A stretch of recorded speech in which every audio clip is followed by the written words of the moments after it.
Louis Johnston with the Broad Education Specialist. I want to talk to you today about the importance of being creative during the application process. Application committees review hundreds, if not thousands, of applications each year, and many of those students have great test scores just like yourself. What that means is it's very important that you differentiate yourself in any way possible. You have to say something that makes them want to stop and read your application. How do you do that? Be unique. In my interviews with Chinese students, I often hear they feel like they have nothing unique to say.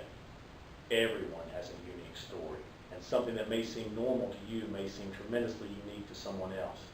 For example, a student who grew up in a rural area in China may have to leave home and move to the city to study in a better school, basically living independently since the age of 12. While that may seem normal to you, here in the U.S. it's pretty unique. So he can write about how this experience affected him, what did he do to cope, and what he learned from it. Remember, what's normal to you may not be normal to everyone. Another mistake that students make is that they only want to talk about their success on their application. Failure can be a great learning experience. I was working with a student once and we were trying to find something interesting to include in her essay. I asked her if she had ever truly failed at something. She said she had tried to open a comic book store in her hometown and after 2 years had to close. I asked her why she didn't include that on her questionnaire. She said she didn't want to mention it because she considered it to be her biggest failure. We began discussing how she came up with the idea to start the business and what lessons she learned from both the operation of the business and from the business closing. What she didn't realize was the fact that she took the initiative to start her own business showed that she had a great spirit and that she was not afraid of a challenge. What we found is that not only had she learned a lot about the business but also about herself, and that she had made improvements to her time management and budgeting skills so that she wouldn't make the same mistakes in the future. In the end, her failure was an advantage that turned out to benefit her application.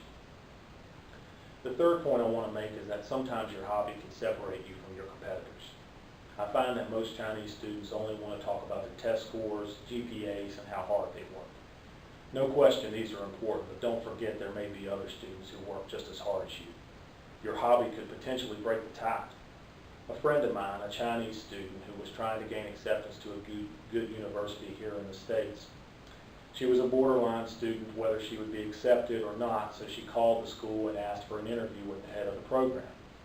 She was granted the interview and he only asked one question: what is your hobby? She proceeded to tell him she wrote novels in her spare time and had a pretty substantial following online.